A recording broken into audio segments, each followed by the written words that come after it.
Fala, galera!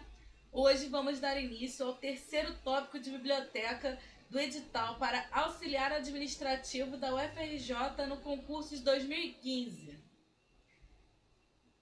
O tópico vai falar sobre noções de preservação, conservação e restauração de livros. Nesse primeiro slide, vamos falar sobre os conceitos que norteiam o tópico. Preservação: conjunto de medidas e atividades multidisciplinares envolvendo planejamento, coordenação e implementação, além da administração de recursos, intervindo direta ou indiretamente para garantir a integridade física dos objetos. Engloba ações de conservação e restauração preventivas.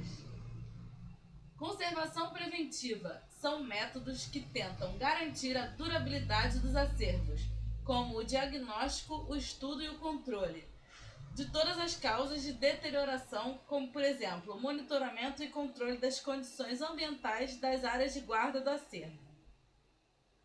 Conservação curativa ou reparadora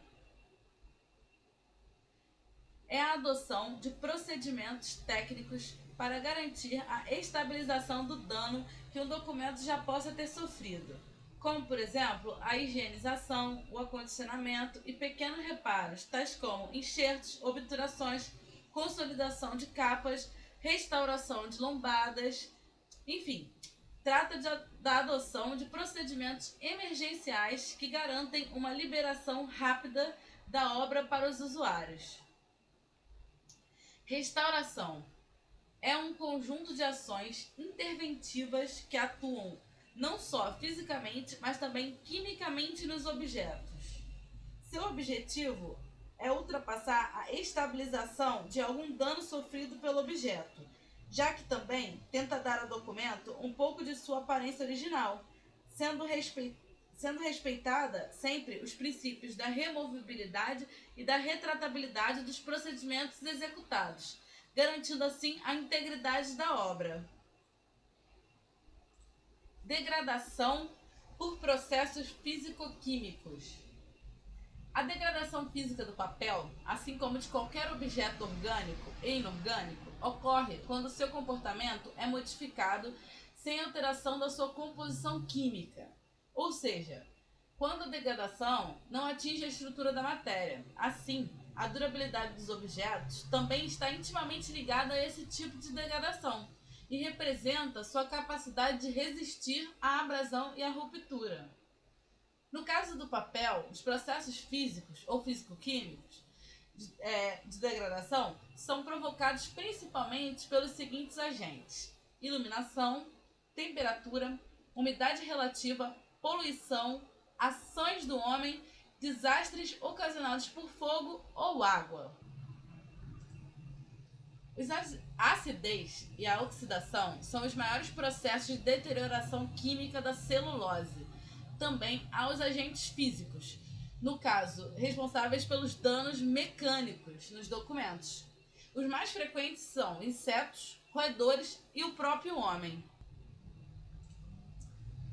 Agora a gente vai falar sobre a iluminação, a temperatura e a umidade. Todo tipo de luz, seja ela artificial ou natural, emite uma radiação infravermelha e ultravioleta, o que é determinante para o nível de deterioração que a luz pode causar ao papel. É a intensidade dessa radiação, além do tempo de exposição, que vão agravar a deterioração dos documentos. No caso, a radiação UV, a intensidade deve ser sempre a menor possível, uma vez que ela é responsável por mudanças na estrutura molecular das matérias. E a essa radiação se deve o amarelamento, ou a mudança de cor do papel, além da sua deterioração devido à acidificação da celulose. A preocupação com essa radiação ocorre também por ela ser invisível, e porque os danos causados por ela são irreversíveis, prolongando-se cada vez mais. Dessa forma, devemos sempre utilizar mecanismos para assegurar níveis seguros de exposição ao infravermelho. O mercado hoje ele já dispõe de filtros que podem ser aplicados em vidros de janelas, portas, vitrines, até mesmo na própria lâmpada. Isso não significa que a infravermelha também não seja extremamente prejudicial.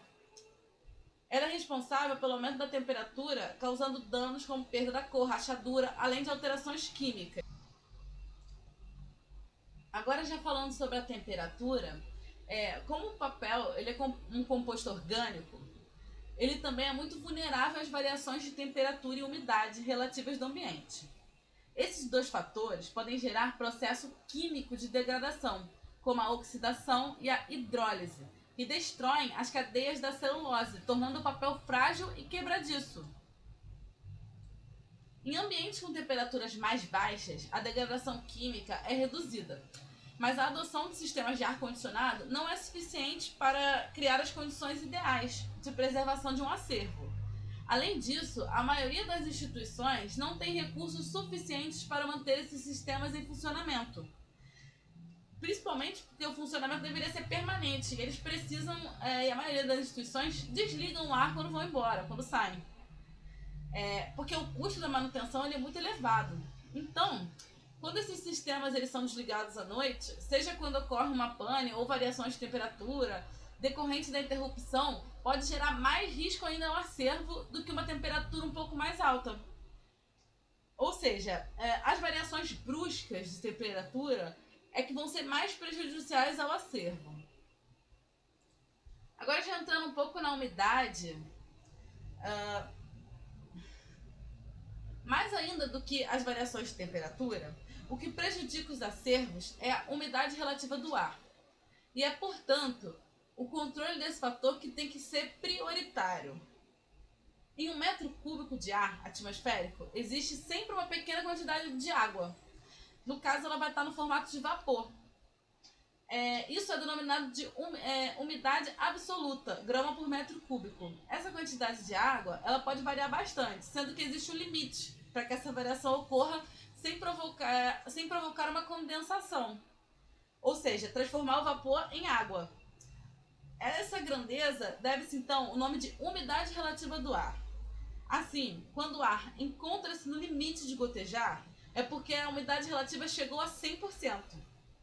Portanto, se um ambiente apresentar uma umidade relativa igual a 50%, isso significa que o ar ainda suporta essa mesma quantidade de água no formato de vapor, sem que ocorra a condensação e o gotejamento.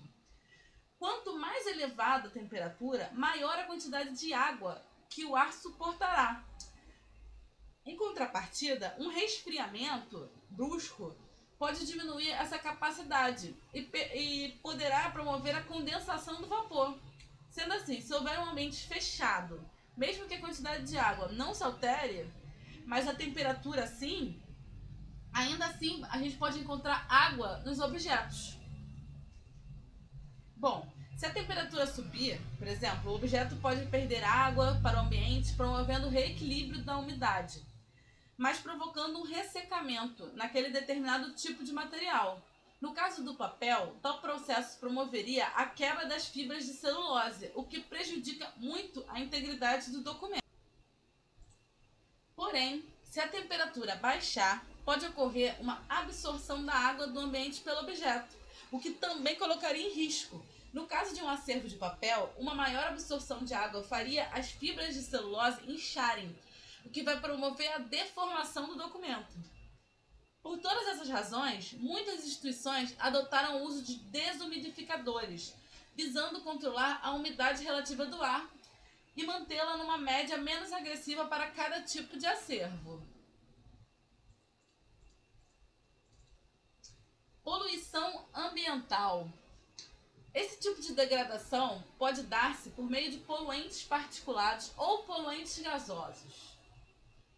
Os poluentes particulados são partículas sólidas, por exemplo, podem ser inorgânicos como a poeira, a fuligem, a areia, ou orgânicos como os esporos de micro-organismos. Eles podem vir do exterior, como por exemplo os originados da combustão de madeira e derivados de petróleo, ou de fragmentos de detritos diversos, como despejo sanitário, ou ainda aqueles originados do mar, como o sal. Quando vêm do interior dos edifícios, eles podem ser originários de cimento, outros de restos de obra, de duto, de ar, de manutenções de cozinha, de cigarro, da limpeza dos próprios objetos, entre outros. Os poluentes gasosos são os mais perigosos e mais reativos, como os gases ozônio, dióxido de enxofre. Esses gases podem vir do exterior. Eles geralmente são resultantes da poluição industrial, de veículos de transporte, etc.